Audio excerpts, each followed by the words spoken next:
What's going on, everybody? I am that driving guy, and my office gets me where I'm going.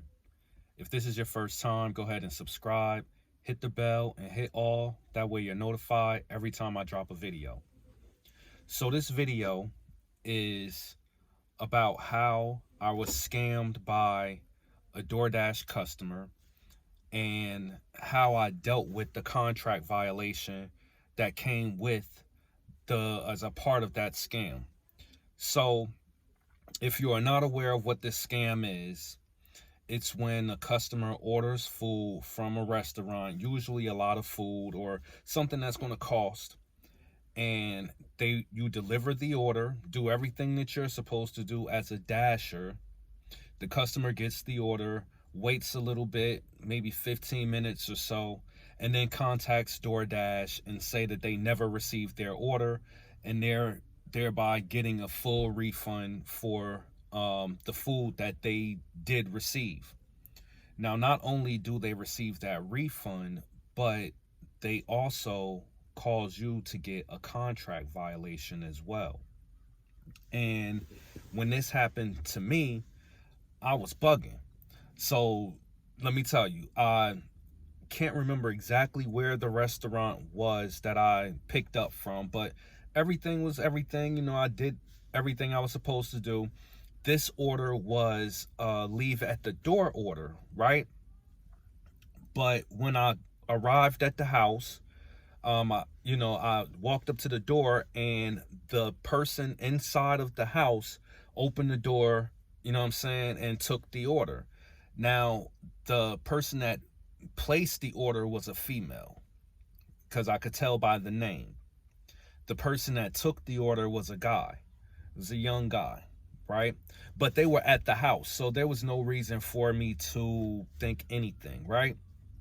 So I get back in the car, keep it moving, whatever. Um, a little while after that, I look and I see that I have a contract violation. I'm like, what the heck is going on? I'm thinking of what I could have done. You know what I'm saying? And then I look and see what the reason is. Says customer didn't receive their food, and I'm thinking back to the order, and I know that I handed it to the customer, right? But I mean, other than that, there was nothing that I was able to do. So let me first talk a little bit about, the whole scam itself before I get into how I dealt with that contract violation. So, as far as the scam goes, this is just a part of business. Unfortunately, it's a part of business. On the worst end of it, the worst case scenarios would be if this scam costs DoorDash so much money that they're going to have to make some type of changes in their business plan. Now, our base pay is already between $2.50 and $10, right? So it can't really go any lower than that. So in order for them to kind of trim the fat, they may, have to get rid of dashers, possibly. This is the worst case scenario. If this scam would cost them so much money that they would have to cut costs somewhere.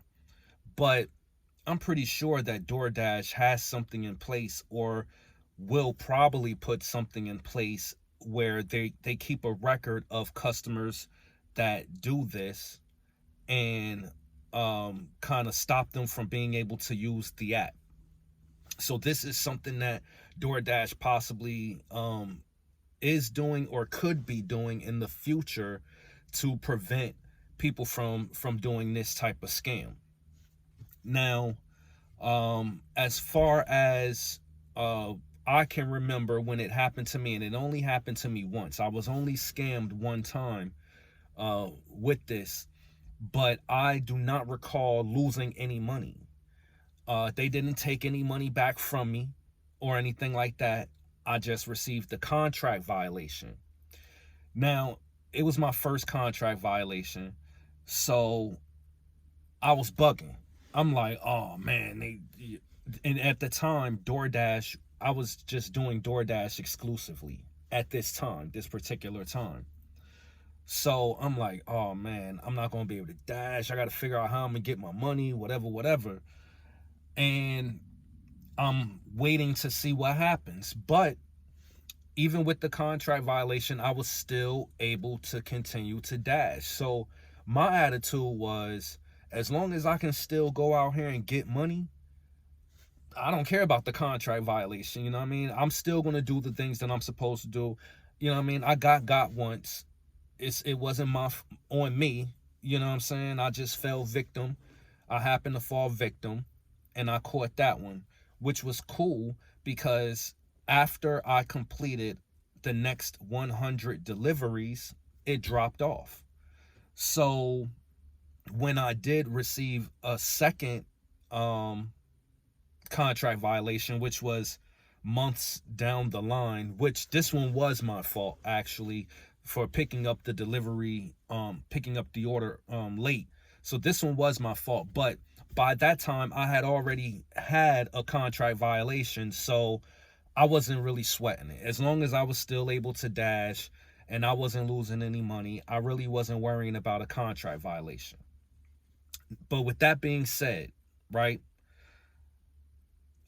a contract, I'm pretty sure if you hit a certain amount of contract violation, especially within short periods of time, you will be deactivated. You're going to get the boot.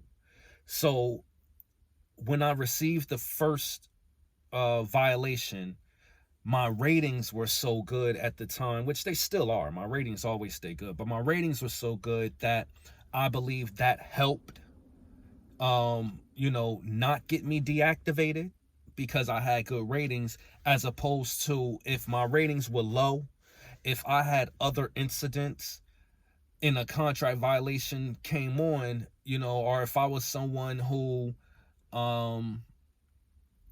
didn't have that good of ratings and couldn't afford to take that type of hit, and then happened to get scammed by one of the customers, that can really hurt you. So I do believe that your ratings do play a part in when you receive contract violations due to this type of scam. And of course, like I said, I'm pretty sure that they keep some type of record of customers so that people aren't doing this on a continuous basis, not the same people doing it on a continuous basis. But at the end of the day, for real, it's only so much that they're going to be able to do, because a scam is made every minute. This is what people do. They just come up with different ways to scam. So they're not going to be able to resolve this issue completely. But I'm sure they'll do as much as they're able to prevent as much as they can so it doesn't cost them more money in the future. Now, us as dashers, there's nothing we can do. There isn't anything that you can do that can cover your ass or help prevent this on your end. You just gotta take that contract violation and eat that. It drops off after you complete your next 100 deliveries. So you really don't have to worry about it. I know some of you may not have gotten one, which is great. And when it happens, just like me, I hadn't had one of over thousands of deliveries, right? I hadn't had one, and then I happened to get one. I don't know how to react. So I know a lot of other people may be like that as well, not knowing and feeling as if like, oh well, this is my livelihood. This is, y'all costing me money by doing this. Like, it's like this. It's two things. For one, it brings back that saying of not putting all your eggs in one basket. If DoorDash is the only thing that you do and you get your money, boom, kudos to you. That's cool. You know what I'm saying? But you shouldn't put all your eggs in one basket and just rely solely on DoorDash, because you never know what can happen, and you don't want to be stuck. So you want to just do the things that you're supposed to do. Run your business the way that you're supposed to run it. One contract violation is not going to hurt your business. Trust me. There isn't any business that I can think of that does not have a bad rating somewhere along the line, or some type of issue that they run into somewhere along the line in doing business. It's a part of business. There isn't anything that we can do as Dashers to prevent it, but our attitudes towards it, makes the difference. That's all it is. It's just on the way that we view it.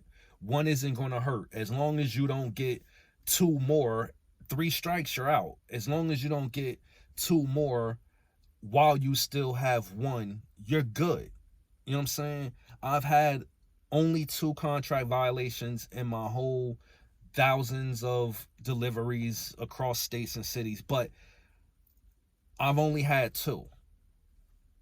I'm still able to dash. It's not gonna hurt you that much. You know what I mean? If at all. And I don't even remember my rating even dropping afterwards.